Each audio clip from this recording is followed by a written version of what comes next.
വയനാട് പുൽപ്പള്ളിക്ക് പിന്നാലെ യു.ഡി.എഫിനെ വെട്ടിലാക്കി കാസർഗോഡ് പൈവെളിക പഞ്ചായത്തിലും Mattathur model. Standing committee തെരഞ്ഞെടുപ്പിൽ യു.ഡി.എഫ് അംഗങ്ങൾ ബി.ജെ.പിക്ക് വോട്ട് ചെയ്തു. യു.ഡി.എഫും ബി.ജെ.പിയും ഒന്നിച്ചതോടെ ആരോഗ്യ വിദ്യാഭ്യാസ സ്റ്റാൻഡിംഗ് കമ്മിറ്റി എൽ.ഡി.എഫിന് ഭൂരിപക്ഷം നഷ്ടമായി. വിവരങ്ങളുമായി കാസർഗോഡ് നിന്ന് സരീഷ് പേക്കുണ്ട്. സരീഷ്, വിശദാംശങ്ങൾ എങ്ങനെയാണ്?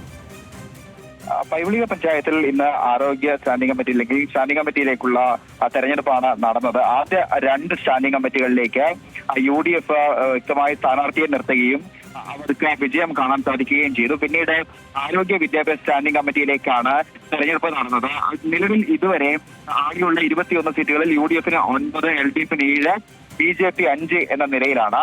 അപ്പോൾ ആദ്യ രണ്ട് സ്റ്റാൻഡിംഗ് കമ്മിറ്റിയിലേക്ക് ഭൂരിപക്ഷം നേടിയതുകൊണ്ട് തന്നെ മൂന്നാമതായി നടക്കുന്ന ആരോഗ്യ വിദ്യാഭ്യാസ സ്റ്റാൻഡിംഗ് കമ്മിറ്റിയിലേക്ക് ഭൂരിപക്ഷം നേടാൻ ബി.ജെ.പിക്ക് സാധിക്കില്ല, കോൺഗ്രസിന് സാധിക്കില്ല. സ്വാഭാവികമായും 7 സീറ്റുകൾ ഉള്ളതുകൊണ്ട് തന്നെ ഭൂരിപക്ഷം നേടാനാകും എന്നായിരുന്നു എൽ.ഡി.എഫ് പ്രതീക്ഷിച്ചിരുന്നത്. അതുകൊണ്ട് തന്നെ രണ്ടുപേരും സ്ഥാനാർത്ഥികളെ നിർത്തുകയും ചെയ്തിരുന്നു. അതോടൊപ്പം ബി.ജെ.പിയും സ്ഥാനാർത്ഥിയെ നിർത്തിയിരുന്നു. ഇതിനിടയിലാണ് ഭൂരിപക്ഷം ലഭിക്കില്ല എന്നറിഞ്ഞതോടെ കോൺഗ്രസിന്റെ സ്ഥാനാർത്ഥികൾ ഉൾപ്പെടെയുള്ളവർ ബി.ജെ.പിക്ക് വോട്ട് ചെയ്യുന്ന ഒരു സാഹചര്യം ഉണ്ടായിരുന്നത്. ഒരു ഈസി വാക്ക് ഓവർ എന്ന രീതിയിൽ എൽ.ഡി.എഫ് പ്രതീക്ഷിച്ചിരുന്ന ആരോഗ്യ വിദ്യാഭ്യാസ സ്റ്റാൻഡിംഗ് കമ്മിറ്റി ഒടുവിൽ ബി.ജെ.പിക്ക് ലഭിക്കുന്ന ഒരു സാഹചര്യമാണ് ഇപ്പോൾ ഉണ്ടായിരിക്കുന്നത്. കൃത്യമായി മറ്റത്തൂരിൽ എന്താണ് സംഭവിച്ചിരിക്കുന്നത് അത് തന്നെയാണ് ഇവിടെയും സംഭവിച്ചിരിക്കുന്നത്. പക്ഷേ ഇതുമായി ബന്ധപ്പെട്ട് ഇതുവരെ പ്രതികരണങ്ങൾക്ക് മുതിർന്ന നേതാക്കൾ ആരും തന്നെ തയ്യാറായിട്ടില്ല.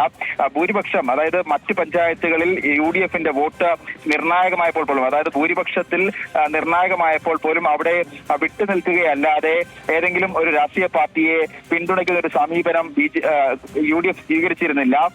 അതിനിടയിലാണ് ഇപ്പോൾ സ്റ്റാൻഡിംഗ് കമ്മിറ്റിയിലേക്ക് നടന്ന തെരഞ്ഞെടുപ്പിനിടയിൽ തങ്ങൾക്ക് വോട്ട് ലഭിക്കില്ല അല്ലെങ്കിൽ ഈ സീറ്റ് ലഭിക്കില്ല എന്നറിഞ്ഞതോടെ ബി.ജെ.പിയെ പിന്തുണയ്ക്കുകയും അവരെ സ്റ്റാൻഡിംഗ് കമ്മിറ്റിയിലേക്ക് എത്തിക്കുകയും ചെയ്യുന്ന ഒരു സമീപനം ഈ കോൺഗ്രസിന്റെ ഭാഗത്തുനിന്നും ഉണ്ടായിരിക്കുന്നത്. എന്തായാലും ഇതുമായി ബന്ധപ്പെട്ട് ഇതുവരെ നേതാക്കൾ ആരും പ്രതികരിക്കാൻ തയ്യാറായിട്ടില്ല എന്നുള്ളതാണ് ഏറ്റവും പ്രധാനപ്പെട്ട ഒരു കാര്യം.